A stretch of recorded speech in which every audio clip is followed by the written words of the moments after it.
Bonsoir les enfants. L'histoire de ce soir, écrite et réalisée par le monde des enfants, s'intitule « L'école qui voulait planter une forêt ». Cette histoire va bientôt débuter. Mais avant de poursuivre, je t'invite à t'abonner et à activer ta petite cloche de notification pour ne manquer aucune de nos histoires. Je te remercie par avance et sans plus attendre, te pose les éternelles petites questions du soir. T'es-tu brossé les dents? As-tu enfilé ton pyjama? As-tu fait un gros câlin à tes parents? Oui? Eh bien c'est parfait. Installe-toi vite dans ton lit. Attrape ton doudou. Fais un dernier petit câlin à tes parents si tu le souhaites. Notre histoire commence.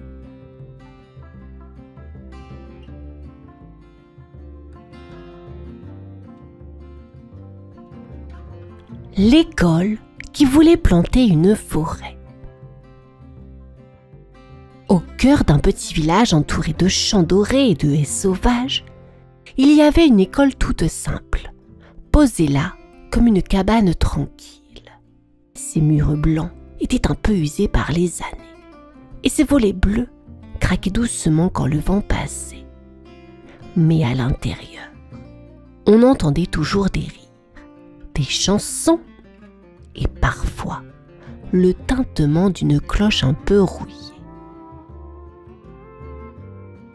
Dans cette école vivait Madame Hortense, la directrice. Une dame aux cheveux couleur nuage qui sentait le pain chaud et la lavande. Elle aimait marcher pieds nus sur l'herbe, écouter les oiseaux et faire pousser des capucines dans des boîtes de conserve. Mais ce matin-là, elle se tenait devant la grande baie vitrée, une tasse de thé fumant entre les mains, le regard perdu. « Regarde-moi ça. Toujours ce pauvre arbre tout seul, » murmura-t-elle en fixant un vieux tilleul au bord de la cour. Elle soupira, un soupir profond, comme une graine qui cherche la lumière. « Il a l'air de s'ennuyer, » dit Lilou, une petite fille aux tresses rousses, en arrivant à pas de velours. « C'est vrai, » répondit Madame Hortense. « Peut-être qu'il aimerait avoir des amis. » Lilou haussa les épaules. « On n'a qu'à lui en planter plein des amis. » La directrice resta un instant silencieuse, puis ses yeux s'illuminèrent. « Tu sais, Lilou, tu viens d'avoir une idée merveilleuse. » Et dans sa tête germa, tout doucement, un rêve un peu fou. Planter une forêt, juste ici, à côté de l'école. Pas une forêt pour se cacher, non. Une forêt pour grandir ensemble, pour apprendre à écouter, à respecter, à pardonner. Une forêt, comme un cœur vivant, avec un arbre pour chaque valeur. Et ce jour-là, dans le vent léger, le vieux tilleul frémit doucement, comme s'il avait entendu. Ce vendredi-là, le soleil dessinait des taches dorées sur le sol de la salle des fêtes. Les rideaux dansaient doucement et une odeur de citronnade flottait dans l'air. Sur l'estrade, Madame Hortense attendait, les mains derrière le dos, le regard pétillant.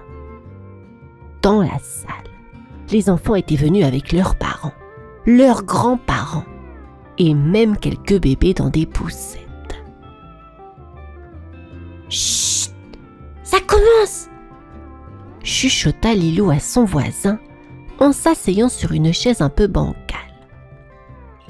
Madame Hortense frappa doucement dans ses mains. Mes chers amis, j'ai une idée à vous proposer. Une idée qui sent la terre, le vent et les graines. Et j'ai besoin de vous tous. Les enfants tendirent l'oreille. Les parents se regardèrent, curieux. Nous allons planter une forêt.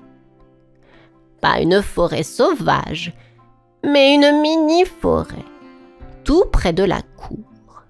Une forêt à notre image, douce, vivante, précieuse.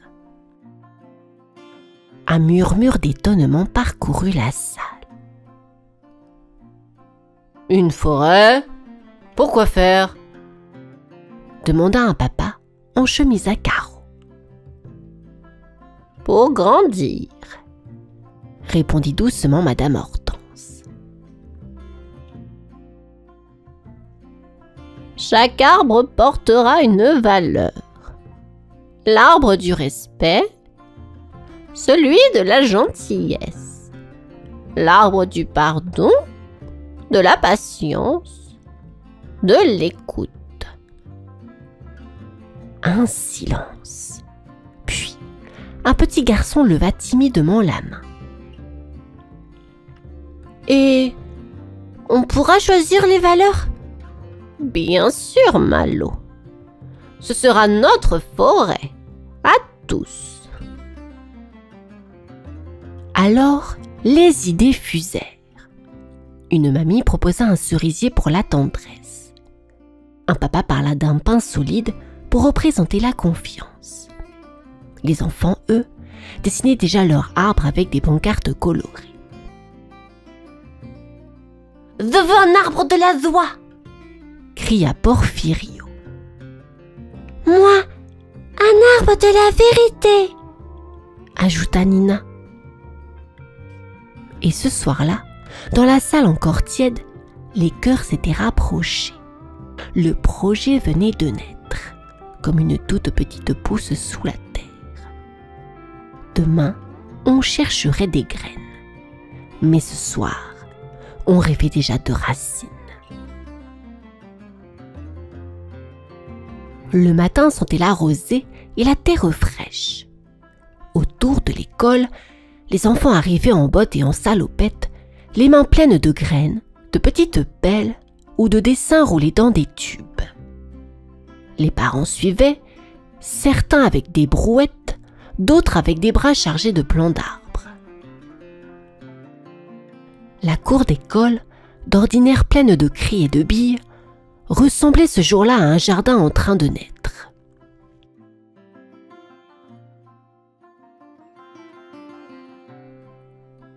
Le vieux tilleul semblait veiller, tranquille, sur ce joyeux remue-ménage. « Lilou, viens, on creuse là !» cria Porfirio, déjà les mains pleines de boue. Lilou accourut avec son petit arrosoir bleu. « Pas trop profond, hein? Sinon il va avoir peur, ton arbre. »« Les arbres, ça n'a pas peur !» répondit Porfirio en rigolant. « Si, s'ils ne savent pas encore où ils sont. » Tout autour, les trous se creusaient dans l'herbe. Un petit prunier pour la tendresse, un bouleau pour la sincérité, un chêne minuscule pour la patience. Chaque enfant plantait doucement, parfois avec l'aide d'un adulte, en murmurant des mots doux. Madame Hortense, elle, allait de l'un à l'autre avec son panier de pancartes. Chacune était peinte à la main, avec des lettres colorées et un petit symbole. « Voilà, Malo, ton arbre du silence. »« Merci, » murmura Malo en plantant la pancarte près de son jeune saule. Il posa un caillou brillant à son pied, comme un secret. Un peu plus loin, Nina collait des cœurs sur sa pancarte partage. « Je veux que tout le monde vienne s'asseoir là, même les timides. Peu à peu, les petits arbres se redressèrent dans la terre, entourés de cailloux, de dessins, de rubans. On aurait dit un jardin de mots, une forêt en train d'apprendre à parler. Et quand le soleil se coucha, une brise légère passa dans les branches naissantes. Les arbres semblaient chuchoter entre eux, comme s'ils comprenaient leur mission. Ils n'étaient plus seuls. La nuit tomba sans bruit, enveloppant l'école d'un manteau d'encre et d'étoiles. Les petits arbres dormaient, leurs feuilles frémissant à peine dans le silence. Mais au loin, un grondement s'éleva. Le ciel se plissa, les nuages s'épaissirent, et bientôt le vent se leva. Il souffla d'abord doucement, comme un souffle de géant qui s'éveille.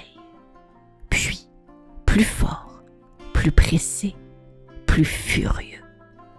Les branches frêles ployaient, les pancartes tintaient contre les troncs, certaines s'envolant comme des feuilles de papier.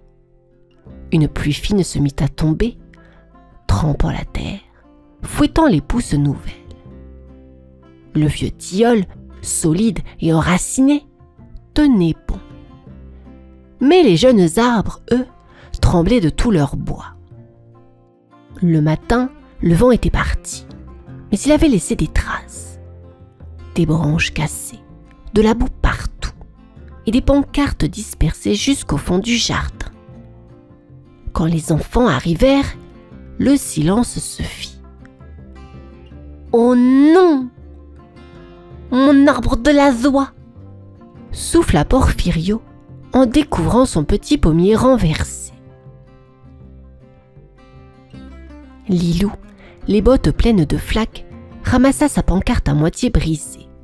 « Ils sont abîmés! Tous !» Certains enfants avaient les larmes aux yeux, d'autres fronçaient les sourcils. « Ça sert à rien, tout de fichu !» grogna un garçon. Mais Malo, en silence, s'accroupit près de son saule. Il planta doucement la pancarte tombée, redressa un peu la tige pliée, puis murmura. « On peut réparer. Même les arbres, ils savent repousser. » Madame Hortense s'avança. « La forêt n'est pas finie. Elle commence à vivre. Et parfois la vie, ça passe par des tempêtes. » Alors, les enfants prirent des cordes, des tuteurs, des rubans. Ils redressèrent, ramassèrent, nettoyèrent. Ensemble. Certains arbres restaient tordus, mais ils étaient debout et plus forts. Ce jour-là, la forêt apprit la résilience, et les enfants aussi. Et sous ces branches un peu cabossées, le silence était doux. Depuis la tempête, les enfants venaient plus souvent dans la forêt. Pas pour courir, ni pour crier, mais pour s'asseoir, regarder, écouter. Les arbres grandissaient lentement, et leurs feuilles faisaient un doux bruissement, comme une chanson sans parole. Malo, lui, allait chaque jour auprès de son saule. C'était le plus discret de tous. Ses branches fines tombaient, comme une chevelure verte, formant un rideau tranquille. Il n'avait pas beaucoup de feuilles, ni de rubans. Juste une petite pierre lisse au pied du tronc et une pancarte simple. Silence. Ce matin-là, Malo arriva plus tôt que les autres. Il s'assit contre son arbre et ferma les yeux. « Tu sais, j'aime bien quand tu ne parles pas, » murmura-t-il. « Les autres croient que je suis bizarre, mais toi, tu comprends. Il posa sa main sur l'écorce, rugueuse mais douce. Le vent fit frissonner les branches comme une réponse. Peu à peu, les autres enfants commencèrent à venir aussi, un par un, quand ils étaient tristes, fatigués ou qui ne savaient pas quoi dire. « Je peux m'asseoir ?» demanda timidement Lilou un jour. Malo hocha la tête. Ils restèrent là longtemps, sans un mot, juste à écouter le souffle des feuilles. Bientôt, d'autres suivirent. Le saule devint un endroit spécial. Pas pour jouer, ni pour parler, mais pour ressentir. On l'appelait l'arbre du calme, l'arbre des pensées, ou simplement l'arbre de Malo. Même les adultes y vinrent parfois. La maîtresse, un midi, s'y reposa en silence. « Ah, cet arbre est magique !» souffla-t-elle. « Il écoute sans jamais juger. » Et personne ne toucha jamais à sa pancarte.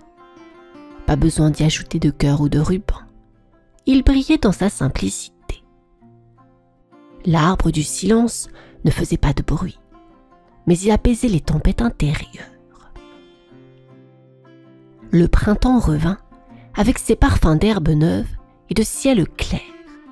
La petite forêt, plantée un an plus tôt, avait changé. Les arbres n'étaient plus si frêles. Certains dépassaient déjà la taille des enfants. Le sol, autrefois boueux, était devenu un tapis doux de feuilles et de mousse. Et dans chaque coin, des couleurs.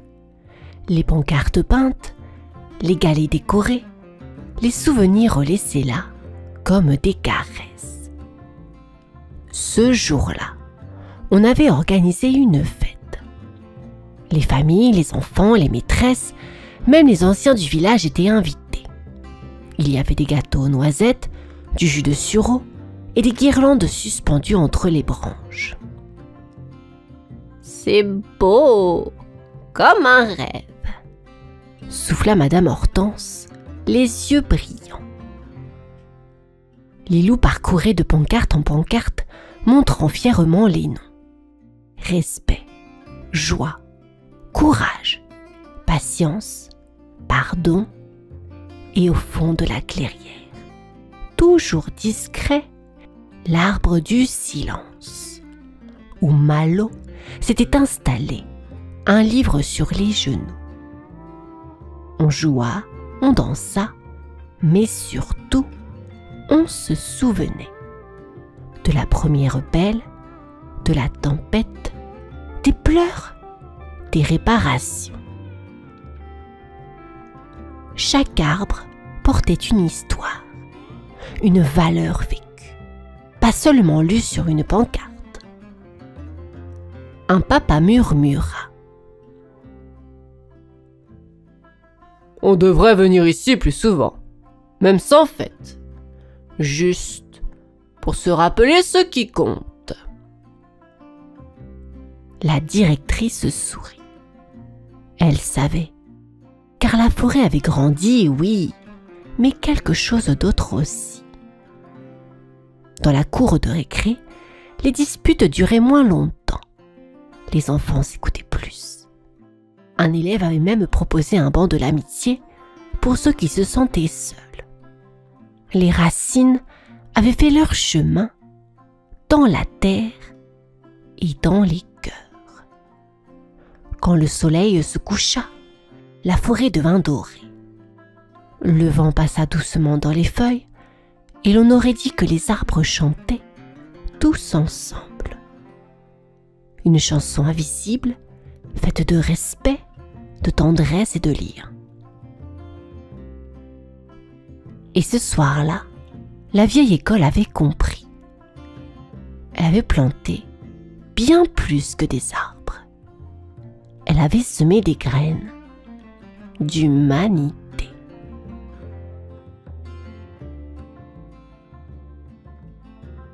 Cette histoire est à présent terminée, les enfants.